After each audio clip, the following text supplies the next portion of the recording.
చూడండి బ్రదరు, రేవంత్ రెడ్డి గారికి ఏం పని లేదు, పాట లేదు. ఇంతకుముందు ఏమన్నాడు, ఫస్ట్ హైడ్రా హైడ్రా హైడ్రా అని పెట్టిండు.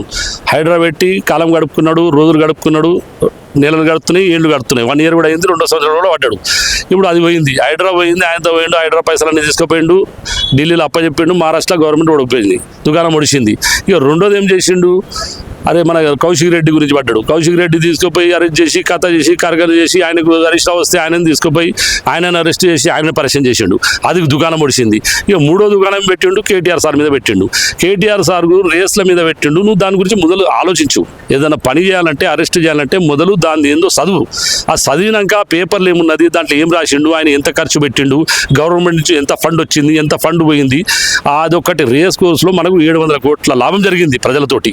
రెండోది ఏంటంటే పెట్టినాయి మనము 55 కోట్లు, మనకు వచ్చినాయి 70 కోట్లు. దాంట్లో మనం బెనిఫిట్ అయినాం. మొత్తం ప్రపంచాల్లో గడగడలాడించినందుకు రేస్ కోర్సులో మనం ప్రపంచ 121 దేశాల్లో ప్రఖ్యాతిగాంచి ఫస్ట్ పేరు వచ్చింది తెలంగాణ, హైదరాబాద్. అటువంటి దాన్ని పెట్టుకొని నువ్వు ఆయనను అరెస్ట్ చేస్తా అని నిన్ను ఒక హైడ్రామా చేసి, ఒక నాటకం ఆడి, పోలీసుల వ్యవస్థను ఉపయోగించుకొని ప్రజలను హింసించి, ఉన్న ప్రజలంతా పని చేసుకోకుండా ఏమవుతుందో ఏం జరుగుతుందో అల్లకొల్లమని వాళ్ళు చూసుడు, నువ్వు చేసుడు లేదు, ఏం లేదు. ఆయన హైకోర్టు నుంచి ఆయన నిన్ను మూతి మీద కొట్టినట్టు, ఆయన 30 తారీఖు నాడు ఆయన నోటీస్ ఇవ్వాలి, 30 తారీఖు నాడు మాట్లాడతారని కొట్టిపాడు మీరు. నీ కేసు ఆడిగా ఖతం అయిపోయింది. మళ్ళీ ఇంకోటి, కేటీఆర్ను అరెస్ట్ చేయాలంటే ఎందుకు చేస్తాను? ఆయన హైదరాబాద్ను ఒక సుందరవనం చేసినందుక, హైదరాబాద్ను మంచి హైటెక్ సిటీ చేసినందుక, హైదరాబాద్ను ఆయన ఐటీ సిటీ తెచ్చినందుక, హైదరాబాద్లో మంచి మంచి ఫ్లైఓవర్ బ్రిడ్జ్ కట్టినందుక ఎందు గురించి నువ్వు అరెస్ట్ చేస్తావు? ఇదేం కారణం ఏంది చేసేదానికి? ఏం పని తప్పు చేసిండని? నువ్వు ఏం పని చేసినావు? ఏది దొరకకపోతే నువ్వు గీది పెట్టుకొని ఈ పబ్బం కప్పే రాజకీయం మానుకొని నువ్వు ప్రజల వైపు దృష్టి సారించి ప్రజలకు న్యాయం చేసే పనులు చేయు రేవంత్ రెడ్డి గారు. ఈ చిల్లర మల్లర పనులు చేయకు దయచేసి, ఇది మంచి పద్ధతి కాదని చెప్తున్నా నేను. అలాగే ప్రభుత్వ నిధులు దుర్వినియోగం చేశాడని కేటీఆర్ అంటున్నాను. దుర్వినియోగం ఆడ చేసిండే నువ్వు లెక్కలతో సహా మా హరీష్ రావు గారు కూర్చుండి 24 గంటలు మాట్లాడతా. నేను ఏ లెక్కగా లెక్క సమాధానం చెప్తా అంటుండే, అసెంబ్లీలో బల్ల గుద్దినట్టు మాట్లాడుతున్నాను వడ్డీతో సహా. ఆయన మాట్లాడుతుంటే నీకు నీ స్పీకర్కి తెలియదు, నీ స్పీకర్ సెక్రటరీకి తెలియదు, ఏం మాట్లాడితే ఏం చేయాలంటే నిన్ను అక్బరుద్దీన్ వచ్చి సీరియస్ అయ్యి సభ నడిపేరాదు, మీకు ఈ సభ పర్వకంగా మంచిగా జరుగుతలేదు అని హరీష్ రావు వాళ్ళందరూ వాకౌట్ చేస్తే దాన్ని మళ్ళీ సస్పెండ్ చేస్తేవి. నీకు ఏం నడిపి వస్తుంది? నీకు సభనే నడిపేరాదు. నువ్వు ఏమైనా రియల్ ఎస్టేట్ పని చేసినావు. నీకు సభ గురించి, ప్రజల గురించి, సెక్రటరీ గురించి, నీకు అసెంబ్లీ గురించి ఏం తెలియదు. జీరో. నువ్వు 100% జీరోలో నడుస్తుంది గవర్నమెంట్. ఫెయిల్యూర్ గవర్నమెంట్ అంటున్నాను నేనైతే ఖచ్చితంగా. అలాగే హైడ్రా వలన ఇప్పుడు హైదరాబాద్కు వర్షం వచ్చినప్పుడల్లా వరదలు వస్తున్నాయి, చాలా మంది ప్రాణాలు కోల్పోతున్నారు. దానివల్ల హైడ్రా వలన మంచి పని చేస్తున్నామని అంటున్నారు. చూడు బ్రదరు, హైడ్రా ఇయ్యాలది కాదు, ఇప్పటిది కాదు. 500 చరిత్ర ఉన్న హైదరాబాద్. అటువంటి చరిత్రను నువ్వు రూపుమాపుతా అంటే, రూపురేఖలు తీర్చి ఖరాబ్ చేస్తా అంటే ఎవరు ఒప్పుకోరు. హైడ్రా అని ఎవరు తీస్తున్నాడు? అన్యాయంగా గరీబులను, బీదోలను మొత్తం నాశనం చేసి, బీదోల ఇల్లు కూలగొట్టి, వాళ్ళ బీదోలది కోట్ల రూపాయల ఆస్తులు కూడగొట్టుకొని ఓ డబుల్ బెడ్రూమ్ 7 లక్షలు 8 లక్షలు కట్టింది ఇస్తా అంటే అది పద్ధత? ఒక 10 కోట్ల ఆస్తిని నువ్వు ఒక కనీసం 20 లక్షలు 10 లక్షలు ఇస్తే వాళ్ళు ఒప్పుకుంటావా? నువ్వు ఒప్పుకుంటావా? నువ్వు ముఖ్యమంత్రి ఉన్నావా? నువ్వు ముఖ్యమంత్రి దిగిపోయి వేరే ఒక ఎమ్మెల్యేని అంటే ఒప్పుకుంటావు? ఏదైనా పద్ధతి కాదు కదా. నువ్వు మాట్లాడితే ఏదైనా పద్ధతి ఉండాలి కదా. గరీబులను హింసించి గరీబులతో చెలగడమడుతున్నావు, గరీబుల ఉసురు తగ్గుతుంది, నీకు రక్తం తీసుకుంటున్నావు. ఆటో డ్రైవర్లని చెప్పినావు, ఆటో డ్రైవర్లని మొన్న సమ్మె చేసిన మనోళ్ళు, నిన్న హరీష్ రావు కేటీఆర్ ఆధ్వర్యంలో సమ్మె జరిగింది. ఆటో డ్రైవర్లను ఎంత మోసం చేసినావు? 12,000 సంవత్సరానికి ఇస్తున్నాను. వాళ్ళకు బస్సులు పెట్టి వాళ్ళకి నాశనం చేసి, వాళ్ళకి కిరాయిలు దొరకకుండా వాళ్ళు పిచ్చలు లెక్క తిరుగుతున్నారు. వాళ్ళ ఇల్లు సంసారం ఎట్లా నడవాలి? పొద్దున్న ఎత్తే ఆటో డ్రైవర్ అంటాడు ఇంట్లోకి వెళ్ళి దేవుడిని మొక్కి నడతాడు. ఎందుకంటే అయ్యో ఇలా పైసలు కళ్యాణ కిరాయి కట్టుకోవాలి, నేను ఏది మన అది దాని మీద తెస్తారు వాళ్ళు, ఏది మన ఇంట్రెస్ట్ తోటి తీసుకుంటారు పాపం. రోజువారీగా వాళ్ళకి కట్టుకోవాలి, ఇంటికి పోవాలి, పిల్లలు పెట్టుకోవాలి, పిల్లలు చదవాలి, ఇంటి కిరాయి కట్టుకోవాలి. ఎట్లా బతకాలి రేవంత్ రెడ్డి గారు చెప్పును? వాళ్ళతోటి కూడా చెలగట్టమడుతున్నావు. బస్సులతో ఆడినావు, ఆటోలను పెట్టించి అది కొట్టడ పెట్టించినావు, అదొకటి అయిపోయింది. ఆటో డ్రైవర్లతో పెట్టి అది కొట్టడ పెట్టి అది ఖతం చేసినావు. హైడ్రా పెట్టి గరీబులంతా రోడ్ల మీద తెచ్చి అది నాశనం చేసినావు. బీదోళ్ళు మొత్తం వ్యవసాయాలను రైతు బంధు బీమా రైతు బంధు ఇస్తాను మోసం చేసి ఆ పైసలను నాశనం చేసినావు. ఇప్పుడు నువ్వు మూసినది సుందరం కట్టేందుకు కొన్ని కోట్లు కడతాడు. ఏడుగలు వస్తున్నాయి కోట్లు. ఈ గరీబులకు ఎందుకు ఇస్తలను? ఈ ఎవరైతే రైతు బంధు ఉన్నది వాళ్ళకి ఎందుకు ఇస్తలను? ఇస్తాను హామీ ఇచ్చినావు, 2 లక్షలు రుణమాఫీ చేసినాను, ఏదైనా చేస్తున్నాను. అవి నువ్వు 6 పథకాలు చెప్పినావు దొరా. 6 పథకాలు ఒక పథకమైన సక్సెస్ అయినావా? నువ్వు స్క్రూటీ ఇస్తాను ఇచ్చినావు, ఆడపిల్లలకు తులం బంగారం ఇస్తాను ఇచ్చినవా? 25,000 ఇస్తాను ఇచ్చినవా? ఏది ఇచ్చినావు? దేంట్లో నువ్వు సక్సెస్ఫుల్ గవర్నమెంట్ ఏది నడుస్తుంది? ఏళ్ళ నడుస్తలేదు, అంత ఫెయిల్యూరే. ఎల్ల పోతున్నావు, ఫెయిల్ అవుతున్నావు. ఆయన అరెస్ట్ అంటున్నావు, ఈయన అరెస్ట్ అంటున్నావు. నువ్వు ఒక ఎట్లా నడుస్తుందంటే తెలంగాణ మొత్తము దుష్పరిపాలన నడుస్తుంది. ఇక్కడ మొత్తము 20 ఏళ్ళు ముంగడమైన తెలంగాణ వెనుకకు వస్తుంది. అదే ఆంధ్ర అనేది చంద్రబాబు నాయుడు ఎంత డెవలప్మెంట్ చేసుకుంటున్నాడు. ఇంతకు ముందు గవర్నమెంట్ ఉన్నప్పుడు ఏడ్చిండే మా డెవలప్ అవుతలేదు, ఆంధ్ర బాగా డెవలప్ అవుతుంది, తెలంగాణ డెవలప్ అవుతుంది, హైదరాబాద్ మంచి డెవలప్ అవుతుంది, కేటీఆర్ మస్తు పనులు చేస్తున్నాడు ఎన్నోసారి పొగిడు అని.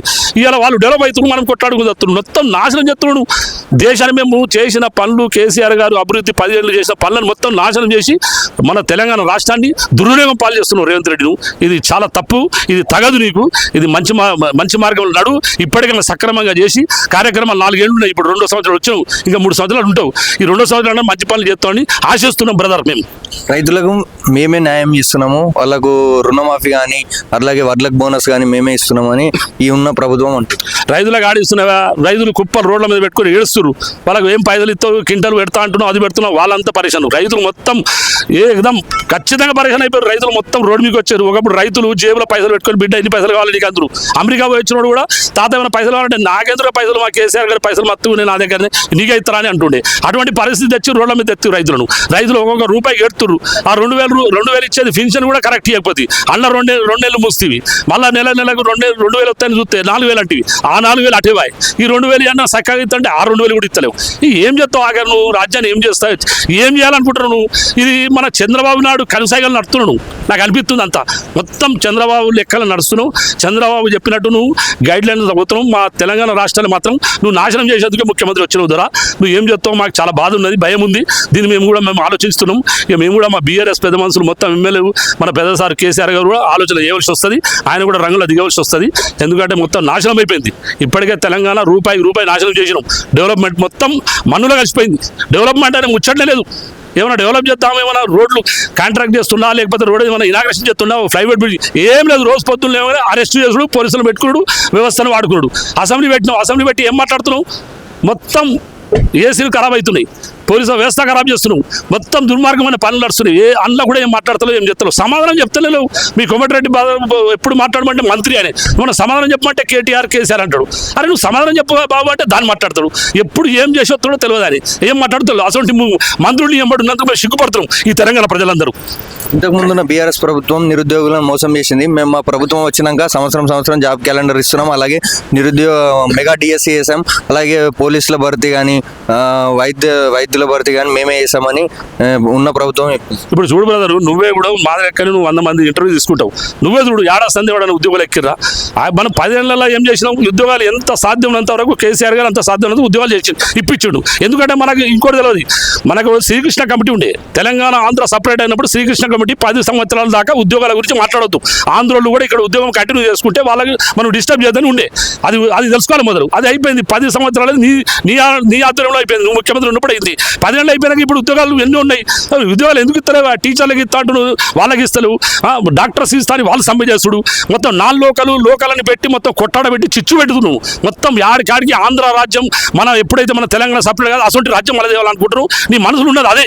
నువ్వు అదే తెచ్చి చిచ్చులు పెట్టి మన పోరగాలంతా రోడ్ల మీద తెచ్చి పిల్లగాలంతా నాశనం అయిపోతున్నారు. ఆలోచించి పైసలు లేక పిచ్చోలైపోతున్నారు. పోరాలు చదివి పిహెచ్డీలు డాక్టర్లు చదివి రోడ్ల మీదకి వచ్చారు. రేవంత్ రెడ్డి గారు ఇప్పటికైనా ఆలోచించి ఉన్న పోస్టులన్నీ దయచేసి అందరికి పిల్లగాలకు ఇచ్చి అదైనా రుణం తీసుకో రేవంత్ రెడ్డి గారు అని నేను హితవు పలుకుతున్నాను. మన గంగుల కమలాకర్ గారు అసెంబ్లీలో ఏం చెప్తున్నారంటే, అప్పుడు అల్లు అర్జున్ వెళ్తే ఒక ఆమె చనిపోతే అంత రాదంతం ఇస్తున్నారు. గురుకులాలలో 44 మంది చనిపోతే వాళ్ళ దగ్గరికి ఎందుకు వెళ్తలేరు, వాళ్ళ గురించి ఎందుకు మాట్లాడతలేరు అని కాంగ్రెస్ ప్రభుత్వాన్ని ఇలా తీశారు. అదే ఇప్పుడు చూడండి బ్రదర్, ఒక్క మనిషి చచ్చిపోతేనేమో ఇంత ప్రాబ్లం అంటారు. మరి గురుకులలో ఎంతమంది పిల్లలు చచ్చిపోయారు, ఎంతమంది అయ్యారు? ఒక్కడన్నా ఒక మంత్రి పోయిందా, ఒకటి గవర్నమెంట్ పోయిందా? దాన్ని ఏమైనా ఖండించరా? ఏం ఖండించలేదు. గురుకులలో చిన్న పిల్లలు చచ్చిపోయారు. అదే కేసీఆర్ గారి న్యాయంలో గురుకులలో పై స్థాయి పోయింది. ఎందుకంటే ఎవరు చదివారు అంటే ప్రైవేట్ స్కూల్ వద్దు సార్, గురుకుల స్కూల్లో చదివిస్తాం. కేసీఆర్ గారు మంచి చదువు చెప్తుండు, మంచి తిండి పెడుతుండు, హాస్టల్ మంచిగా ఉంది, టీచర్స్ మంచిగా ఉన్నారని వాళ్ళకి సంతోషపడరు. అటువంటిది తీసుకొచ్చి భూస్థాపితం చెప్పి అందులో మొత్తం కల్తీ అన్నాలు, మొత్తం ఇష్టారాజ్యం చేసి అందులో మా ప్రవీణ్ సార్ గారు దానికి ఇన్ఛార్జ్ ఉన్నాడు కాబట్టి మా పార్టీ తరఫు నుంచి ఆయన పోయి లోపల చూస్తా అంటే ఆయన లోపల పోయినా కూడా అరెస్ట్ చేసుడు. ఇవన్నీ దొంగతనాలు లుచ్చతనాలు చేసేటోనికే ఉంటాయి సార్. న్యాయంగా ధర్మంగా పెట్టడానికి ఉంటుంది. ఇవన్నీ తప్పుడు రాజకీయాలు చేసి అందరిని మిస్గైడ్ చేసి ప్రజలను ఏదో మభ్యపెట్టే చేస్తున్నారు. చేస్తాను కానీ రేపు రోజున జిల్లా పరిషత్తు సర్పంచ్ మున్సిపాల్ వచ్చినాడు ఖచ్చితంగా బంపర్ మెజార్టీతో. అవసరమైన సర్పంచ్ ఎన్నికలు, జెడ్పీటీసీ, ఎంపీటీసీ ఎన్నికలు ఎందుకు నిర్వహించకపోతుంది ప్రభుత్వం? ఎందుకు పెడతాడంటే ఉన్న సర్పంచ్లకు మొత్తం కాంట్రాక్ట్ చేసిన సర్పంచ్లు అందరూ పైసలు ఇమ్మటిత్తలేరు. వాళ్ళు సమ్మెలు చేసుకొని ఆడిడ బాకీలు సాకీలు చేసుకొని ఇంట్రెస్ట్ మీద తెచ్చుకొని వాళ్ళు పని చేస్తుంటే వాళ్ళ పైసలన్నీ మొత్తం లోపల పెట్టినాం. వాళ్ళ పైసలు ఇస్తారు. వాళ్ళు రోడ్ల మీదకి వచ్చిన సర్పంచ్ మొత్తం సమ్మెలు చేస్తున్నారు, రోడ్ల జైలు వేస్తున్నాం. వాళ్ళకి పైసలు లేదు. ఇప్పుడు సర్పంచ్ ఎలక్షన్ పెట్టిన ఈ స్పాట్లో ఈ టైంలో మొత్తం సర్పంచ్లు అందరినీ తిరిగి పెడతారు. మొత్తం బీఆర్ఎస్ సర్పంచ్లు ఎత్తారు. జిల్లా పరిషత్ మొత్తం టీఆర్ఎస్ వస్తుంది. అందుకని నువ్వు ఆలోచించి పరీక్షల్లో పెట్టాను. కుడిదిలో పడ్డ ఎరక లెక్క పరీక్షలు అవుతున్నావు. ఏం చేయాలి? మీద పడుతున్నావు, చచ్చిపోతావు, లోపల బతకవు. నీ బతుకు అట్లా అయిపోయింది. అలాగే సంవత్సరం వచ్చిన ప్రభుత్వము ఇప్పటి వరకు విద్యాశాఖ మంత్రి కానీ, హోంశాఖ మంత్రి కానీ 6 మంత్రి పదవులు ఇంకా ఎందుకు భర్తీ చేస్తలేదు అనుకుంటున్నాను. ఇప్పుడు ఒకటే బ్రదర్, నువ్వు ఏ మంత్రి ఇవ్వకుండా మంచి మంచి మంత్రులు చేతిలో పెట్టుకున్నావు, హోమ్ మినిస్టర్ని చేతిలో పెట్టుకున్నావు, ఇష్టారాజ్యం చేస్తున్నావు.